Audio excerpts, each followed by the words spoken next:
Hola queridos hermanos y hermanas, está con ustedes hoy aquí en Telefides el padre Ronnie Solano Fallas, secretario ejecutivo de la Comisión Nacional de Pastoral Familiar. Y hoy vamos a reflexionar sobre un tema muy importante y muy actual, el tema de la ideología de género. Ya ustedes han escuchado que si bien este tema es importante en la reflexión de nuestra fe católica, también es un tema importante de reflexionar en todo el ámbito público en cuanto que sabemos que por ser la ideología de género lo que es, pues también lamentablemente en este momento en nuestro país hay, como dice el Papa Francisco, una colonización ideológica. Esto significa pues tratar de cambiar nuestros pensamientos, nuestra manera de actuar, nuestra manera de reflexionar las cosas desde una perspectiva de eso que hoy se llama ideología de género.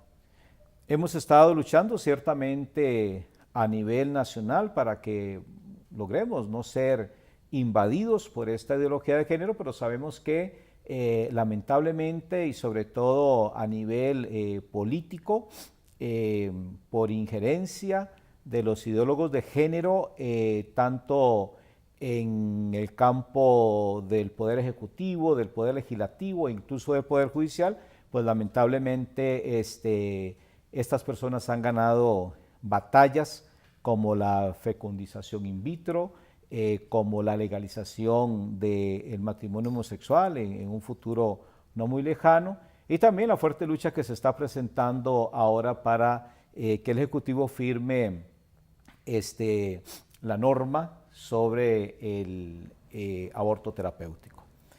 Gracias a Dios y a María Santísima, hemos encontrado de caminos personas que nos han ayudado a entender y a reflexionar cada vez más qué es la ideología de género y los peligros del alcance de la ideología de género, no solo a nivel de la fe, que esto es muy importante decirlo. Ideología de género no es un tema únicamente de fe, sino la ideología de género en cuanto afecta el orden social por lo que la misma ideología genera.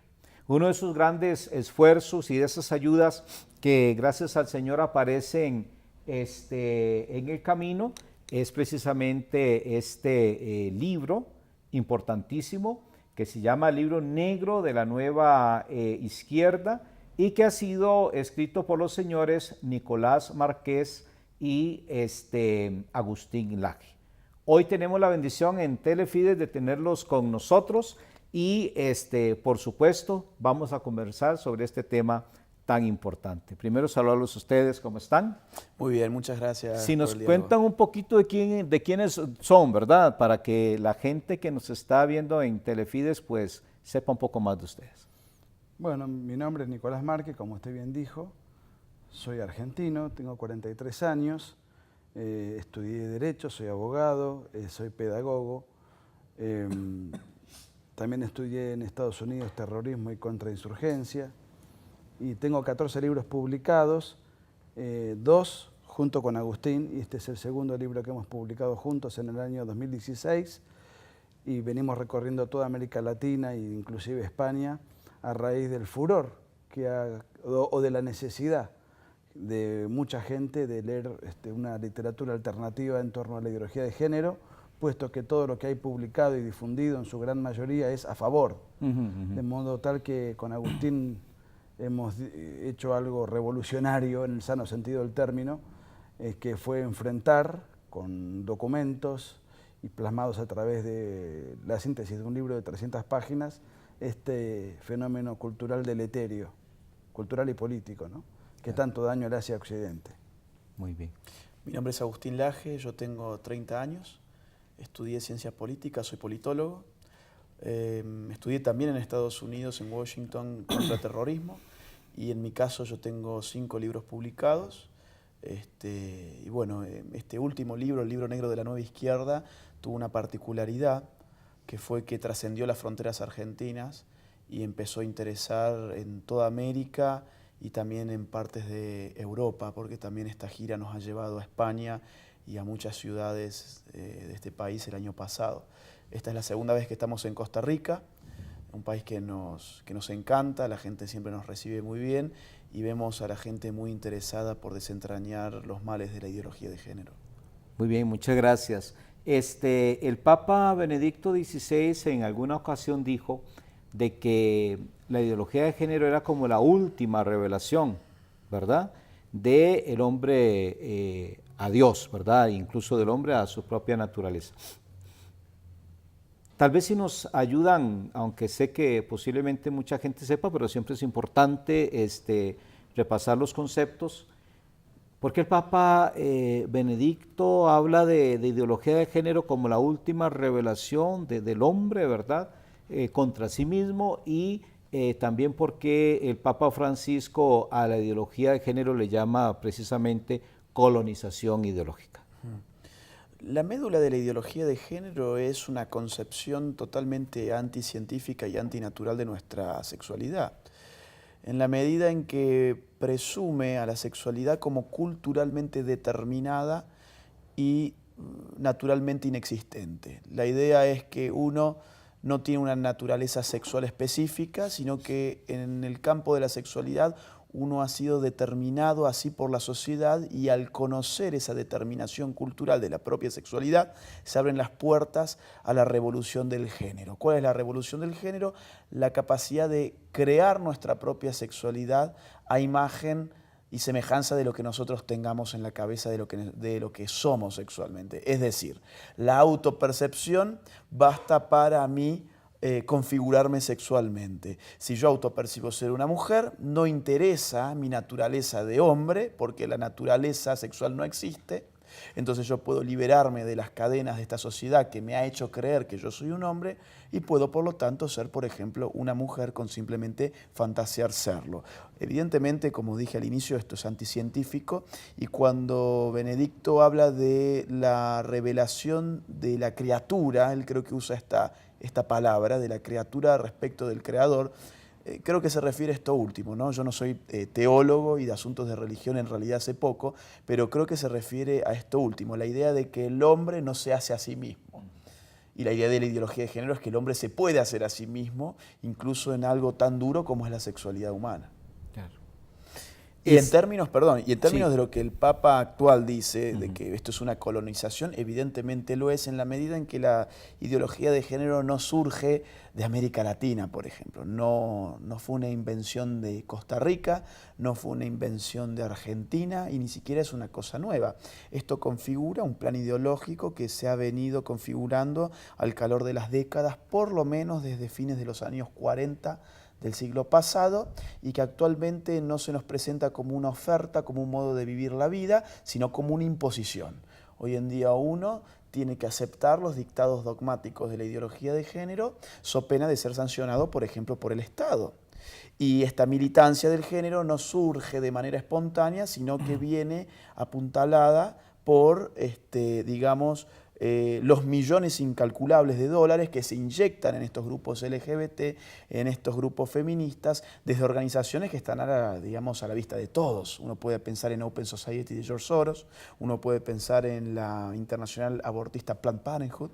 Esto no es una teoría de la conspiración, puede sonar así, pero pongan ippf.org y van a ver ONGs, por ejemplo, de Costa Rica, que reciben dinero de IPPF, que es la internacional Planned Parenthood. ¿Para qué? Para militar en favor del aborto en este país. Exacto. En Argentina, que dimos una lucha contra el aborto el año pasado, si uno iba a la página ippf.org, veía los reportes financieros, en los últimos años se inyectaron más de 5,5 millones de dólares en nuestro país para llevar adelante la campaña verde, ¿no? Claro. Yo por lo menos siento que cuando uno va a visitar comunidades o llama formación de laicos, en mi caso especialmente de la pastoral familiar, a veces a la gente le cuesta comprender, pero ¿qué tiene que ver con la ideología de género? Entendida tal y cual usted la ha explicado claramente.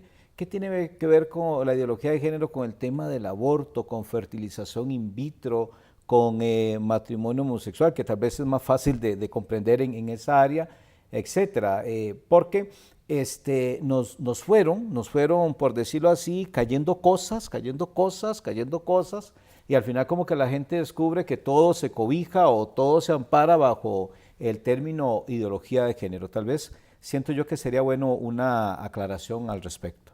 Mire, yo lo que sostengo es que la ideología de género no es una ideología estática. Ha surgido, como bien dijo Agustín, a mediados de los años 40 del siglo pasado, y a partir de allí una serie de ideólogos van avanzando con pretensiones cada vez más audaces, y entonces la deconstrucción de la sexualidad y de la persona humana va tomando visos más radicales. A esto se le suma sectores que tienen pretensiones crematísticas y advierten que por medio de la radicalización de la ideología de género pueden sacar millones de dólares con mucha facilidad. Entonces, lo que usted señala, la fecundación in vitro, el alquiler de vientres, el aborto, son negocios colaterales que van surgiendo a medida que la ideología de género va avanzando.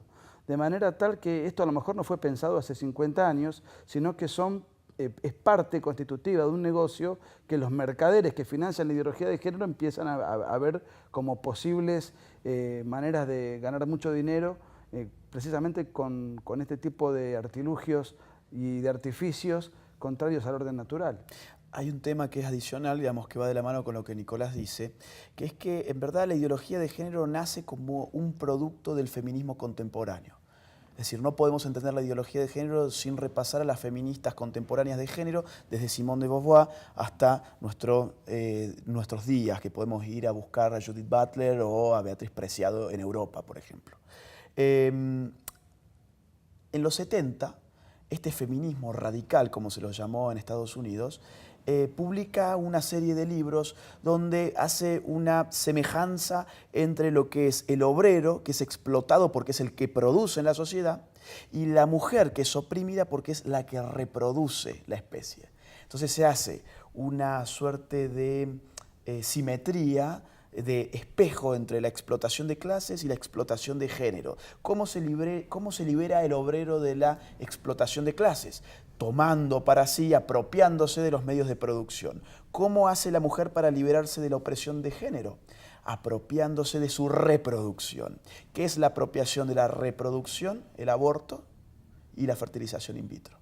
Y todo esto está teorizado desde la década del 70 del siglo pasado y se presenta como una liberación de la mujer en el marco de una teoría mucho más amplia que es la ideología de género, ¿no?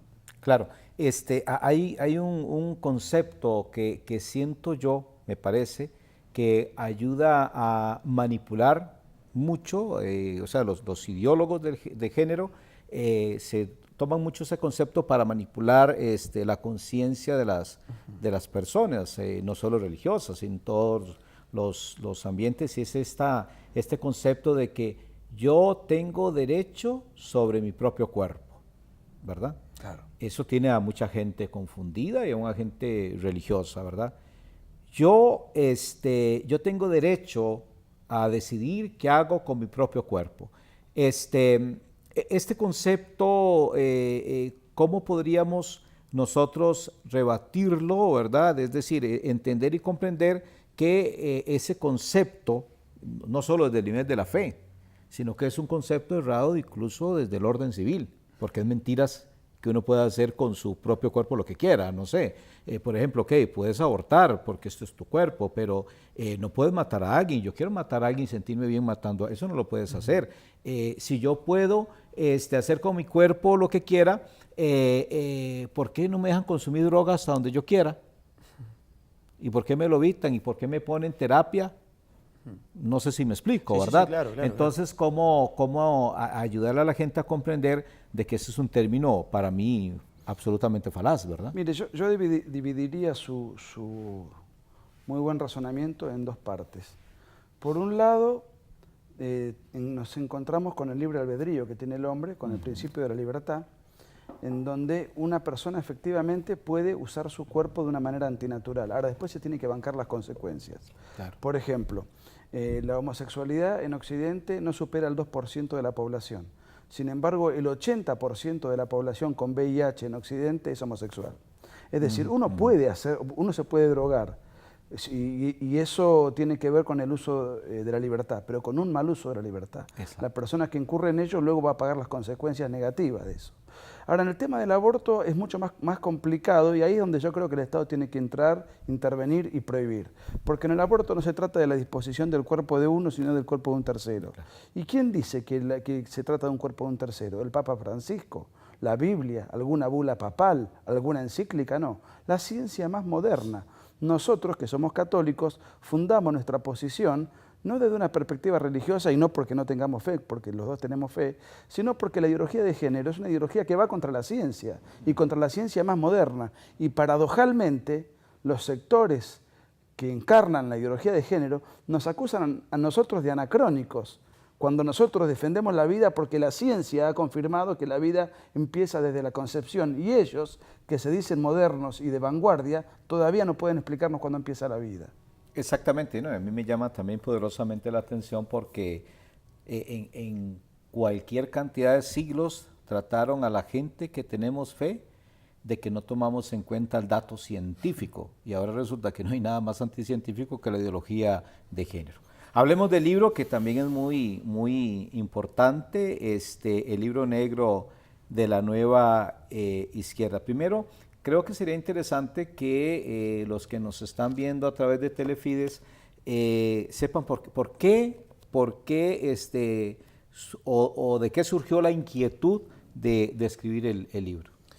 Mire, nosotros somos escritores de libros de ciencias políticas. Nicolás ya lo dijo, él tiene 14 títulos, yo tengo 5. Todos han sido siempre atravesados por el interés por la política. Nosotros veíamos que la izquierda en general se venía reconvirtiendo, tenía una máscara, se cambiaba, se ponía otra, en un mundo en el cual nos dijeron que las ideologías ya no iban a tener lugar. Pienso en algún teórico por allí de Harvard como Daniel Bell, que escribió un libro muy interesante que se llamó El fin de las ideologías. Las ideologías en un mundo como el que se viene, de la robótica, de la técnica, etcétera, ya no van a tener lugar. Y sin embargo vemos tantos sismos como nunca antes en la historia. Indigenismos, ecologismos, feminismos, homosexualismos, etcétera, etcétera, etcétera, ¿no? Entonces, con Nicolás veíamos esto. Qué curioso, la izquierda supuestamente deja de operar en Occidente desde el fin de la Guerra Fría, se cayó el muro, implosionó la Unión Soviética y sin embargo hoy tenemos a los partidos de izquierda y a los movimientos de izquierda más activos que nunca, ya no en las fábricas o en el campo con los campesinos, que eran sus lugares naturales por la lucha de clases, sino en las marchas LGBT y en las marchas feministas. ¿Qué está pasando? ¿Cómo se transformó así esta izquierda? ¿Y qué busca hoy en el género? Lo que busca es un elemento de reconversión política revolucionaria. Digamos que los discursos son más o menos los mismos de lo que siempre fueron, solamente que cambian los sujetos y cambia, digamos, no sé si el fin último, pero algo de la lógica cambia. Es decir, antes estas izquierdas iban a las fábricas, agitaban a los obreros, les explicaban que el patrón era su enemigo porque el capitalismo los oprime, los explota, iban al campo y hacían lo propio con los campesinos y hoy en lugar de eso van a la mujer y le dicen, oiga mujer, a usted el hombre es el que lo oprime a través de un sistema que ya no es el capitalismo sino que es el patriarcado. Van a los homosexuales y le dicen, oiga homosexual, los heterosexuales a ustedes los oprimen, a través del sistema heteronormativo. Cambian las categorías, pero la lógica dialéctica es exactamente la misma, solamente que se traslada de un plano económico de lucha de clases a un plano cultural de lucha de géneros. Claro, con una gran diferencia, que antes ciertamente era la masa, mucha gente la que estaba de acuerdo con aquella ideología que se quería imponer.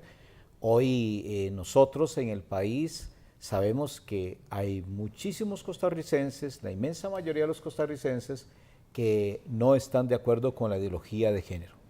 Sin embargo, se nos trata de imponer, sobre todo en el sistema educativo.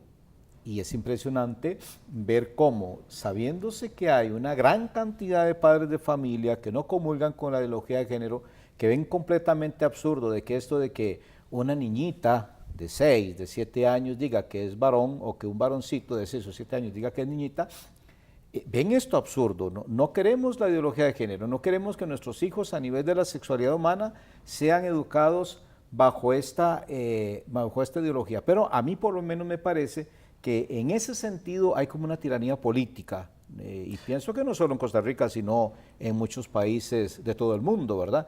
En Latinoamérica se está gestando como una tiranía política.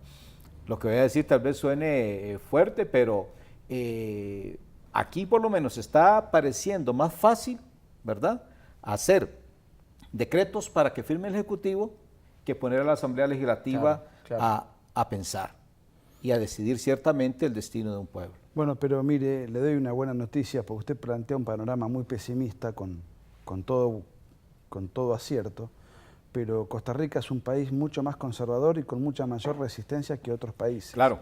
Por ejemplo, en la Argentina no hace falta que venga un juez o que un tribunal judicial legisle, digamos, se tome la atribución de legislar, aunque no es su función, y con esas sentencias luego se apliquen y se meta la ideología de género por la ventana. Lamentablemente en países como la Argentina y muchos otros es el Congreso el que aplica la ideología de género casi sin resistencia alguna.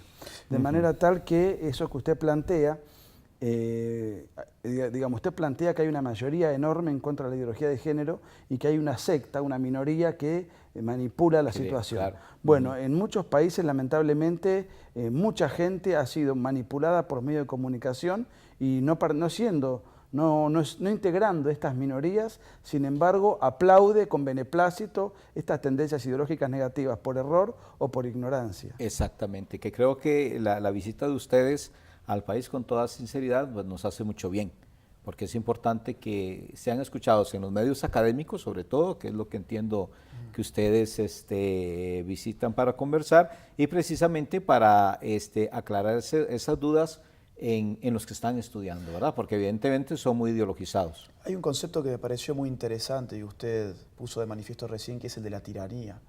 Evidentemente, si la ideología de género ha sido pensada por minorías tan minoritarias, y Nicolás arrojó un dato muy claro, es decir, menos del 2%, hoy conformaría parte de la comunidad LGBT propiamente dicha, a lo que apela esta ideología no es a las mayorías cuantitativamente hablando reales, sino a la posibilidad de generar mayorías virtuales a través de un mundo ultramediatizado como es el de hoy. Es decir, no importa realmente si esas mayorías son reales o ficticias. La capacidad que hoy tienen los medios de transfigurar la realidad y presentarte a una minoría minúscula como una mayoría es lo que termina haciendo que esa mayoría real, que somos los que estamos en contra de la ideología de género, pronto cedamos al influjo de la moda, porque vamos a terminar autopercibiéndonos como minorías que no somos, y uno, digamos, siempre quiere ser parte de la masa, ¿no? Sí. Digamos, el hombre medio generalmente quiere ser parte de esa masa. Entonces, los cambios radicales que vamos viendo es porque teatralizan una mayoría que no tienen y hacen de la mayoría una minoría virtual. Está todo tan transfigurado que la lucha cultural termina invirtiendo incluso la conciencia de la gente. Ok, sería interesante que nos hablaran sobre, digamos, por decirlo de algún modo, los principales postulados del libro que han escrito, sobre todo para que la gente se interese y ojalá busquemos buena lectura sobre el tema, ¿verdad? Primero aclarar que el libro ya ha sido publicado acá en Costa Rica en formato físico, en breve estará en las librerías y si no se consigue en Amazon, de modo virtual por ejemplo, ¿no? Mire, el libro está dividido en dos partes. La primera mitad del libro la escribe Agustín, donde desarrolla de manera exhaustiva todo lo que es el feminismo, con una documentación apabullante y fundamentalmente rebatiendo todos sus postulados. La segunda mitad del libro la escribo yo y es ahí donde analizo todo lo inherente al lobby LGBT, sus orígenes, su evolución, sus pretensiones actuales y sus pretensiones futuras. Porque ahora están luchando por un matrimonio que no es tal cosa. Totalmente de acuerdo, ni siquiera se puede llamar matrimonio. Por supuesto. Y luego vienen otras pretensiones futuras como la pedofilia, etc. La ideología de género tiene una agenda progresiva. Así que el libro abarca las dos ramas de la ideología de género y sus derivados, el aborto, como usted bien mencionó. Pero las dos grandes patas de este flagelo es el feminismo por un lado, el lobby LGBT por el otro. Dentro del mismo marco conceptual y además marchan juntos y son grupos que tienen una simbiosis en su manera de operar. Claro. ¿A resistencias a la hora de salir, de exponer, de querer visitar universidades. Mire, Perdona, yo por ahí, si no me equivoco, leí que incluso que en algunos países que no querían que llegaran, etcétera, etcétera. Entonces sería interesante para que nos ubiquemos y veamos cómo la verdad incomoda. Este libro ha sido un furor que nosotros no esperábamos. Es decir, que un libro convoque conferencias de 3.000 personas es algo raro. En México hemos tenido auditorios de 3.000 personas y más. En República Dominicana lo mismo. Aquí hemos tenido anoche un auditorio con unas 700, 800 personas. En tiempos que uno dice, la gente en verdad no lee libros. Y ahora resulta que sale un libro de un tema complejo. Es decir, no es Harry Potter este libro, ¿no? Es un No. tema duro, áspero, No es ciencia ficción. abstracto. Ciencia ficción es la ideología de género, pero este no es ciencia ficción. Y sin embargo, la gente necesita informarse y ya pasa a ser casi una necesidad de la gente en general, ¿no? Entonces, eso por un lado. Ahora bien, por otro lado, justamente como los sectores pro ideología de género ven este libro como un peligro, porque se ha convertido en un libro de masa, digámoslo así, hacen todo lo posible porque nuestras conferencias no se lleven a cabo. En este mismo país, en el año 2017, en el mes de agosto, nosotros íbamos a dar una conferencia en la Universidad Nacional de Costa Rica, en la UNA, y un par de días antes, creo que 3 o 4 días antes, el rector, Alberto Salom, se entera de qué es el libro y se entera que no está a favor de la ideología de género del libro y dice, estos tipos no van a pisar esta universidad, a pesar de ser una universidad. Se supone que una universidad es precisamente un lugar donde la universalidad de ideas se ponen sobre la mesa, se discuten, el conocimiento avanza conforme a la crítica, y si no tenemos una alternativa al enfoque único que se presenta en una universidad, entonces no estamos hablando de una universidad, sino de un centro de adoctrinamiento en un dogma, la ideología de género. Y esto nos hizo este tipo, ¿no? Fabricio Alvarado en su momento llevó un recurso de amparo, ¿no? A la justicia. La Sala Constitucional ordenó que nosotros entráramos en la UNA, y así que hace unos días dimos una conferencia con el auditorio más grande de la UNA totalmente repleto. Es decir, a la gente quiere saber de qué se trata, ¿no? La gente quiere poder escuchar otra campana porque ya está cansada de lo que ve en Hollywood, lo que ve en Netflix, lo que ve en todos los periódicos de Occidente, lo que ve en todos los canales de la televisión, todas las telenovelas. Y que creo yo que normalmente es repetitivo, porque el discurso de la ideología de género al final se llega a agotar, porque Sí. no es verdad, porque son mentiras. Y se agota también porque genera en la juventud rebeldía. Es decir, ¿qué está pasando acá que me informan solamente con una visión única? Y el joven es rebelde. Y acá se está dando algo bastante curioso, que es que las izquierdas y el progresismo siempre supieron capitalizar la rebeldía juvenil, pero hoy, como ese progresismo ya no es revolucionario, sino que es justamente establishment, es status quo, el joven conservador, digámoslo, pasa a ser el rebelde, cosa que nunca había pasado antes en la historia. Estamos, como bien dice Agustín, en la paradoja de una revolución conservadora, porque efectivamente hay una revolución contra todo este fenómeno de la ideología de género y se está viendo políticamente en muchos lugares.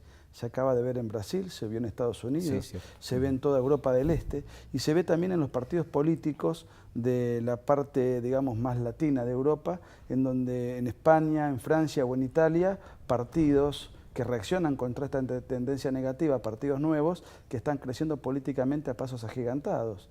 Así que nosotros estamos realmente muy entusiasmados porque vemos que hay una mayoría que se ha dado cuenta que es mayoría.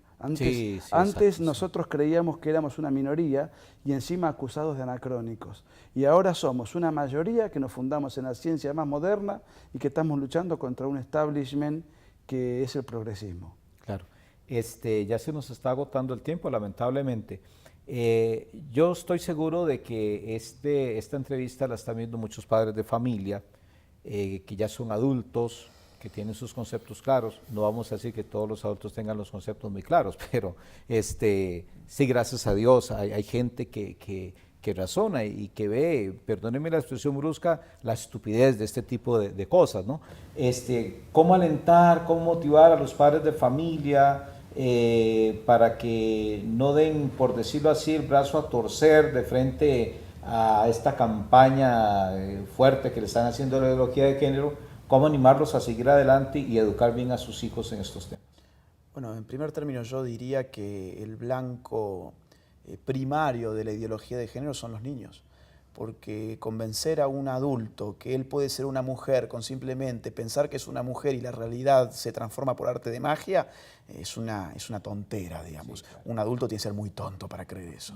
Ahora, un niño, si le empezamos a decir eso desde los 4, 5, 6 años, aquí en Costa Rica ya hay planes de estudios en ese sentido. En nuestras conferencias hemos hablado de eso, los planes de estudios escolares en este país, no hace falta ir a ver a Canadá, sino en este país ya están sobrecargados de ideología de género y lo que se le enseña al niño incluso es que su sexo es asignado. Ya ni siquiera género, su sexo fue asignado por el médico cuando el médico le dijo este es un niño o este es una niña, pero él realmente no es un niño ni una niña, él puede ser lo que él quiera. Eso es lo que se les dice hoy a los niños en este país. Y los adultos los padres de familia tienen que proteger a sus niños, tanto física como psicológicamente y espiritualmente. En este sentido es importante, y yo siempre, yo no tengo hijos, pero sí soy hijo, entonces, y soy relativamente joven. Y lo que yo recomiendo es que los padres de familia se sienten a hablar con los niños, con sus hijos, sobre estos asuntos, pero no desde una perspectiva autoritaria. No en el sentido de tu padre cree esto y vos mientras vivas bajo este techo tenés que creer lo mismo porque si no te saco a patadas de acá. No, porque ahí va a generar el efecto opuesto. El niño o el joven o el adolescente va a pensar que entonces como su padre lo aprisiona de esa forma debe ser porque allá afuera hay una verdad que le están prohibiendo ver. El padre tiene que hacer otra cosa a mi juicio, que es la siguiente. Mira, hijo, afuera te quieren adoctrinar, hay intereses políticos para que vos pienses esto. Yo te adelanto, todo lo que te van a enseñar en el colegio es que vos podés ser una niña, que vos esto, que vos lo otro, yo te lo adelanto a vos. Y el niño quizás mira a su padre con curiosidad, diga, qué raro, ¿por qué me dice todo esto? Pero cuando va al colegio y le dicen exactamente lo que el padre ya le anticipó, lo que va a decir finalmente es, mi padre tenía razón, es verdad, me están queriendo adoctrinar. Y ahí es cuando se revela, no contra el padre, sino contra el sistema educativo. Perfecto. No sé si hay algo más ahí que agregar que sería interesante antes de que terminemos la entrevista. No, mire, a mí lo que me preocupa no es lo que dice Agustín, con lo cual estoy totalmente de acuerdo, sino con los adultos que no comprenden la peligrosidad de la ideología de género y que desafortunadamente el niño que tiene la indiferencia o la ignorancia del padre y encima el adoctrinamiento del colegio. Entonces, ¿cuál es el antídoto? Por eso nosotros con este libro obviamente lo van a leer adultos, no lo va a leer un niño de 5, 6, 7 años, pues no lo va a entender de ninguna manera. Sí. De manera tal que nosotros sugerimos y escribimos este libro precisamente pensando que tenemos que alertar desde los jóvenes hasta los adultos, porque los niños que están siendo manipulados y adoctrinados de los establecimientos educativos hegemónicos son víctimas y la única alternativa que tienen para contrarrestar ese influjo ideológico es que el padre, la madre, la familia lo contenga, como bien dijo Agustín, psicológica, espiritualmente y culturalmente.